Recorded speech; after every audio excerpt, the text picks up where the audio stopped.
As you can see, my first 6 videos barely had any views, and suddenly in my 7th video, I kind of cracked the code. Today's video is all about celebrating a major milestone for me, reaching 1000 subscribers on my YouTube channel in less than 2 months. Thank you for being part of this journey with me, and I make today's video to incentivize you and my friends to launch your own YouTube channel in 2023. I'm going to share with you my 3-step method for reaching 1000 subscribers very fast. I'll also give you an overview of my channel's analytics and share some insights that I've learned from analyzing my viewership data. I'll be talking about the importance of thumbnails and titles, intros, and so much more. So if you're looking to grow your YouTube channel, or if you're just curious about what it takes to reach 1000 subscribers, then stick around and let's get started. If you're excited about this video, let me know in the comments. I treat my comments as if it was my own personal Discord, so I answer to every single message. And if there's any topic I haven't covered or that wasn't clear, you can let me know and I'll do my best to answer. The 3 stages for reaching 1000 subscribers are very simple, and they're defined as follows. For your first 1 to 3 videos, the idea is that you should just post any video you want. Film a video of what you're doing right now, a video of a book you read recently, a video about an interesting topic you learned about these days. Anything will do. At this stage, the only thing that matters is that you post your video. The reason why this stage is important is because you'll realize several things. First of all, you'll realize that nobody will watch those videos, so you don't have to care about being ridiculous on camera. You don't have to think whether you want to have a faceless channel or a channel where you actually show your face. All those are actually questions that are not relevant at the beginning, because nobody is seeing your video. It will also demystify the process of filming a video and the process of uploading a video on YouTube. And you'll see both are very smooth, and this in turn will help you to get your YouTube started. So it's the first necessary step in this 3-step process. The second stage is when you have 3 to 10 videos on your channel. In this stage, I believe the smartest thing to do is to post tutorial videos about popular topics. And I recommend this for 3 reasons.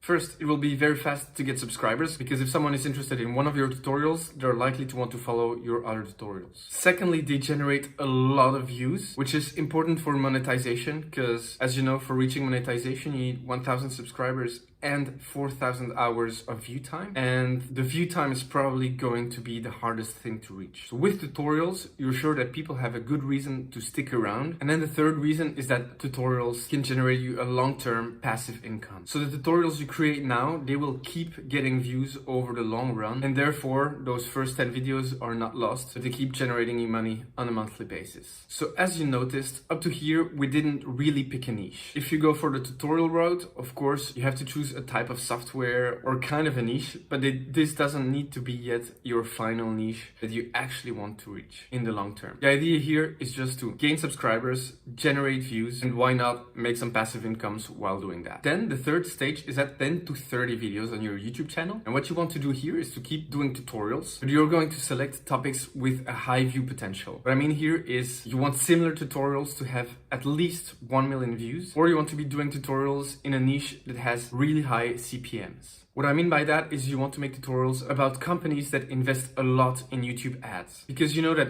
if they invest a lot in YouTube ads, they are probably going to want to have their ads on your videos, and in turn that will generate you more money. At this stage, you also want to start other types of videos where you start to be more personal and build a connection with your audience. You're now at a stage where you can decide, okay, do I want to start doing this professionally, and do I want to build a personal brand, or do I want to keep going with the tutorials channel and make some passive income that way in the long run? If you decide to go for the personal brand option, that's where it gets interesting, and that's where you can grow your channel easily to 10,000, 100,000, and potentially 1 million subscribers. So the bonus tip here, it's actually a 4th step in the method, is to start collaborating with other YouTubers. So this is the first stage where we actually need to pick our niche and to get really personal with our audience. Once you pick your niche, just find the other YouTubers inside your niche, collaborate with them, and you'll have the fastest growth you've ever had on your channel. And if you pick them properly, you'll have the exact audience you want to have. Note that I'm not yet at this level, but it's my thought for the future. So these were the 3 stages to get from 0 to 1000 subscribers. Let me repeat. For the first 3 videos,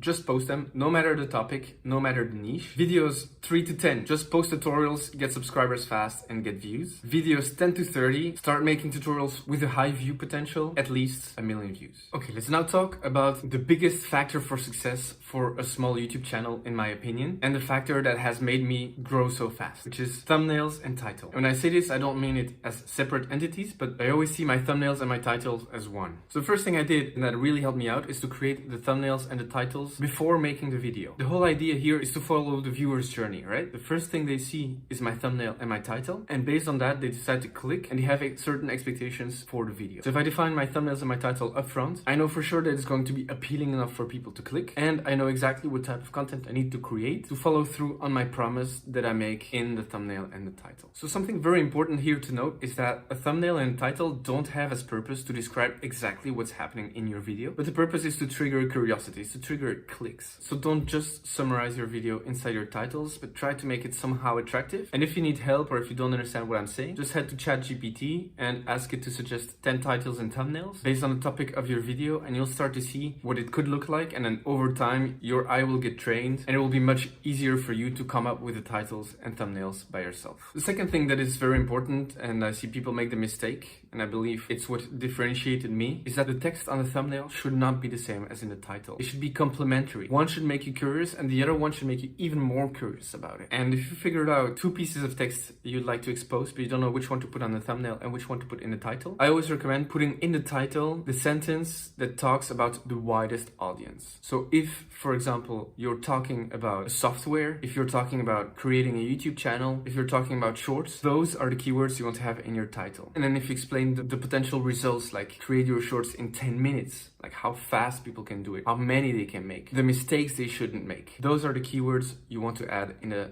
thumbnail. Then my third advice about thumbnails. Well, this is almost becoming a course. My third advice about thumbnails is to add very contrasting colors and to add huge texts. Don't be shy about putting text that looks way too big for you, because people are looking at your thumbnails on their phone, and as you can see on my thumbnails, the big text is really what attracted people to my videos and it did not scare them away. Fourth thing I learned is that putting your face on a thumbnail is not necessary, especially at our level. It's okay for the bigger guys, but for us, it's really not worth it. You don't have a reputation yet. People don't know who you are. So remove your face from that thumbnail and show more important elements like more text, icons of the apps you're going to talk about, process you're illustrating, etc. Fifth, I recommend adding a viral factor on your thumbnail. For example, in this one, you can see I have added 4 very famous YouTubers. That's also called personality hacking, where basically you're attracting the attention of all the people who are following those guys by adding their face on your thumbnail. But other viral factors are graphs, logos of popular apps like ChatGPT, etc. And then the final point, and that's going to be the transitions to our analytics, is that at least for tutorial videos, YouTube doesn't slow down. So even bad videos keep getting impressions over time. So if you want to get more impressions over time, the one thing you need to do is to optimize your thumbnail, because that sometimes can multiply your click-through rate by 2, 3, 4, 5 times. And so by fixing your thumbnail and your click-through rate, even bad videos can start getting views, and getting views on the long term, because YouTube is always going to keep showing your videos, even the older ones. Okay, let's now dive into my analytics. I think this is the moment you were all waiting for. As you can see, my first 6 videos barely had any views, and suddenly in my 7th video I kind of cracked the code. As you can see, this video now already has 10,000 views, and I took the learnings from that video and applied it to all the next videos, which now all have more than 1,000 views each, except for this one, because I actually already published it before this video took off. So I have some real learnings that, when applied, really have the potential to upgrade your YouTube level. And look, now my 10th video almost has 62,000 views. So the first panel I like to look at is this one, and this got me to understand that what you want is to optimize for YouTube recommendations. If you optimize your videos for YouTube recommendations, you'll grow 3 to 5 times faster than if you don't. On my first videos, you can see I was trying to optimize for search, but that actually doesn't matter, especially at our level. Optimizing for search doesn't matter. What you want is to get your 1,000 subscribers fast and to get your 4,000 view hours fast, and therefore you need the YouTube algorithm to put you in front of people who are interested in your type of content. So how do you do that? As we said before, you do that by optimizing your thumbnail and your title, but you also want to be talking to big audiences. For example, I'm talking about video editing. Video editing is a huge audience on YouTube. I'm also talking about growing your YouTube channel. That's another huge audience on YouTube. And what's going to happen is that if I make it clear in my thumbnail and my title that my videos are for these types of people, YouTube is going to know it and is going to put my videos on the homepage and in the up next sections of the people who are interested in those topics. So even though I don't have any followers,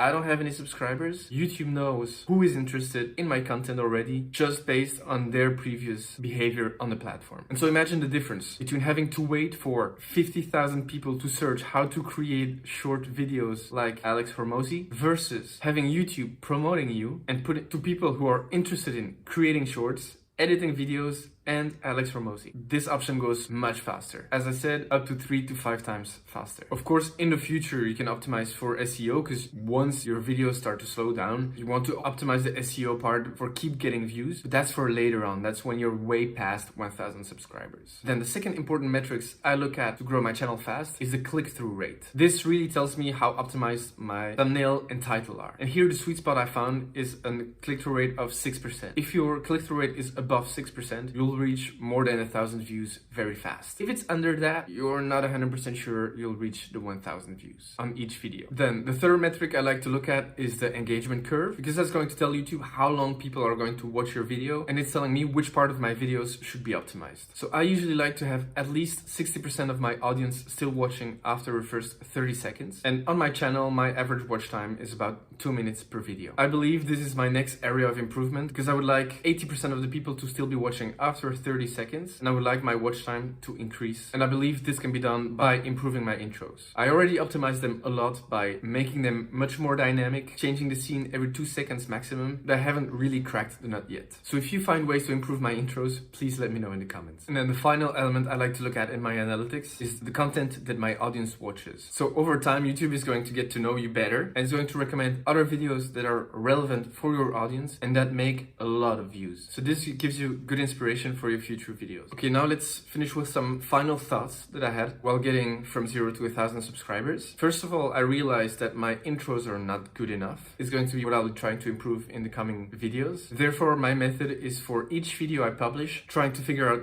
3 things that I could improve and improve them in my next video. I also realized I probably should do more personality hacking if I want to grow faster, because as you can see, this video made 62,000 views. So I should keep hammering on what works to grow my channel faster. So these are the 2 next steps that I believe will get my YouTube channel to the next level in the coming weeks.